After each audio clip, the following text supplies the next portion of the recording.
Welcome to today's episode of Places, People, Purpose. Yesterday, we looked at the U.S. efforts in building the canal and covered several of the obstacles that had to be overcome along the way. Today, we'll pick up where we left off and see how the canal was finally completed. The most famous engineering feature of the Panama Canal was the lock system. The lock system of the Panama Canal comprises three sets of double locks: the Gatun locks, the Pedro Miguel locks, and the Miraflores locks. Each set consists of two flights of locks, one for ships ascending from the Pacific side and the other for those descending from the Atlantic side. The lock chambers are 1,000 feet or 300 meters long, 110 feet or 33 meters wide, and 40 feet or 12 meters deep. Water lifts ships 85 feet above sea level to the surface of Gatun Lake, floats them across the Continental Divide, and then lowers them again to sea level in the opposite ocean.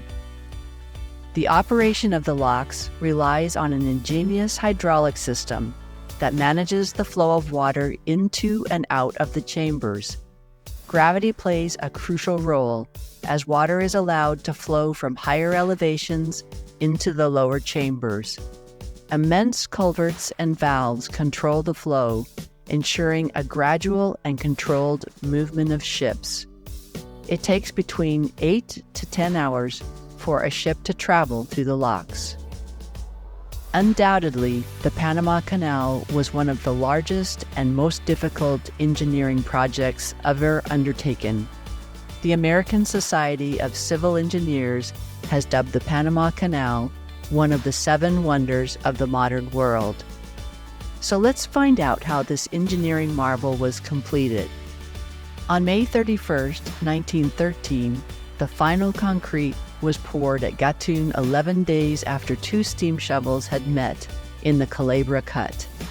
3 months later, all dry excavation ended, and on September 26th, the first trial lockage was made at Gatun. A tugboat, appropriately named Gatun, was decorated with flags and sailed from Cologne. The tug entered into the lower lock and then proceeded up through the locks step by step. It would enter into a lock, and after the gates behind it had been closed, water would fill the lock and lift the tug up to the water level on the other side of the gates ahead. It continued in this manner until it exited the final lock and the tug steamed out into Gatun Lake.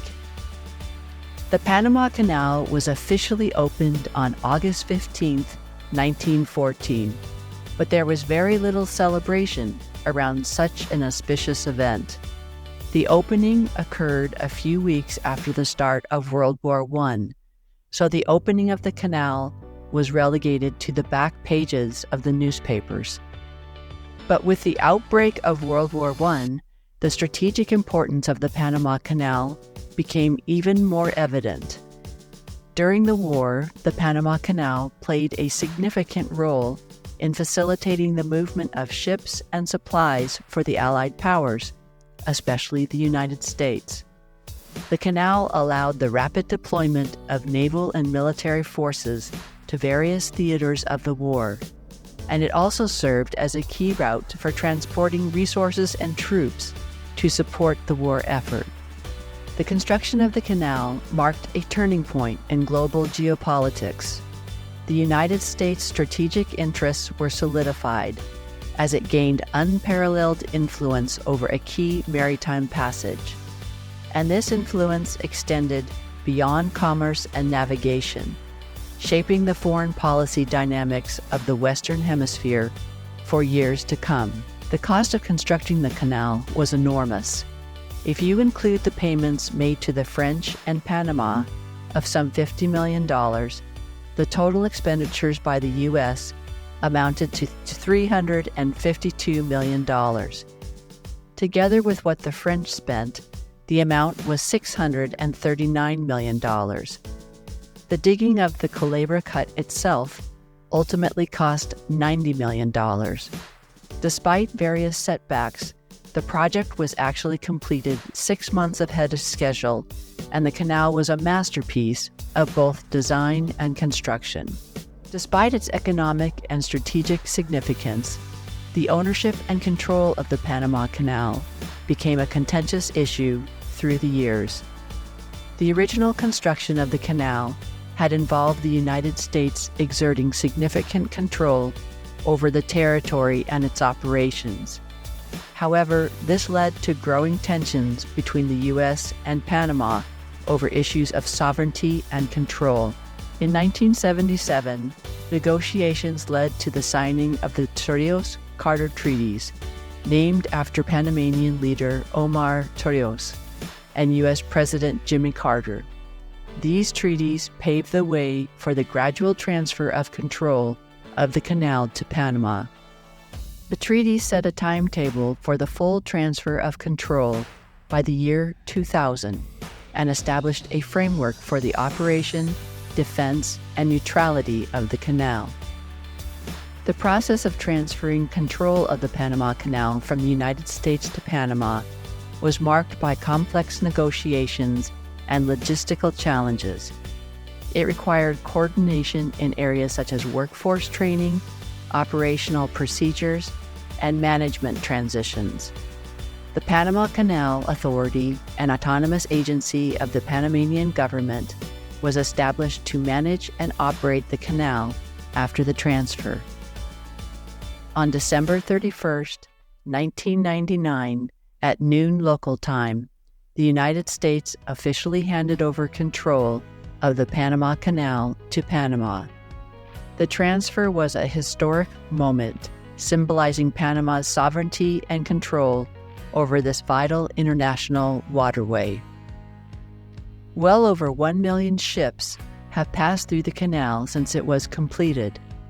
It underwent a major expansion project known as the Panama Canal Expansion, or the new Panamax project.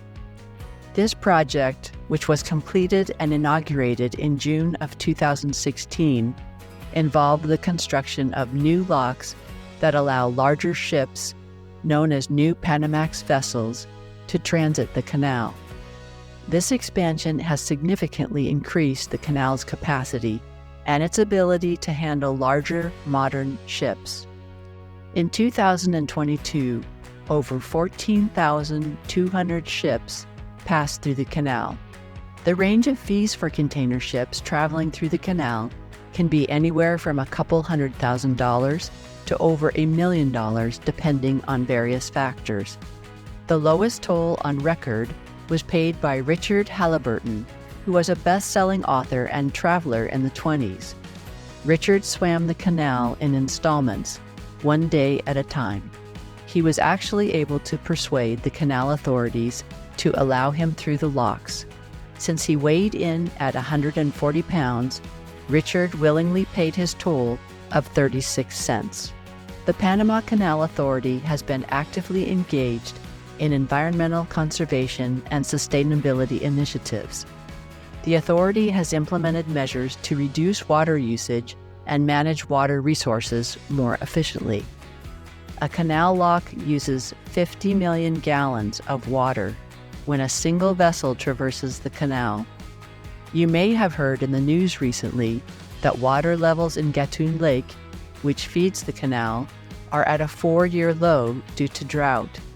As a result, the Canal Authority has had to reduce the number of ships being allowed to pass through the canal. As of August 10, 2023, there were 154 commercial vessels waiting to cross the Panama Canal, with an average wait time of 21 days. A large increase in the time required for passage will obviously negate the advantage of speed that the canal provides if not remedied. The new regulations also reduce the amount of weight that a ship can carry by 40%. Water also serves to generate electrical power for the canal, to run the electric motors that open and close the gates and valves, and the electric locks locomotives. As you can see, sufficient and available water is absolutely critical to the efficient operation of the canal, and this resource will need to be strategically managed into the future for the canal to maintain its competitive advantage. The Panama Canal has become a popular tourist attraction and educational destination. Visitors have the opportunity to learn about the history, engineering, and operation of the canal through visitor centers, museums, and guided tours. It offers a unique opportunity to witness the workings of this historic and vital waterway up close.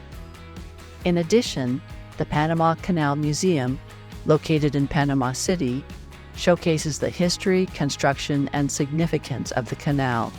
It offers fascinating artifacts, exhibits, and educational resources that provide insight into the canal's impact on Panama and the world. We have been to both the Miraflores Visitor Center as well as the Panama Canal Museum and thoroughly enjoyed them both. That's the end of today's episode. I hope you enjoyed learning about this amazing engineering marvel. If you did, then please follow us wherever you get your podcasts. In our next podcast, we are moving on to a new and exciting place, Rwanda. So please join us for our next episode of Places, People, Purpose, where we create connections to our world.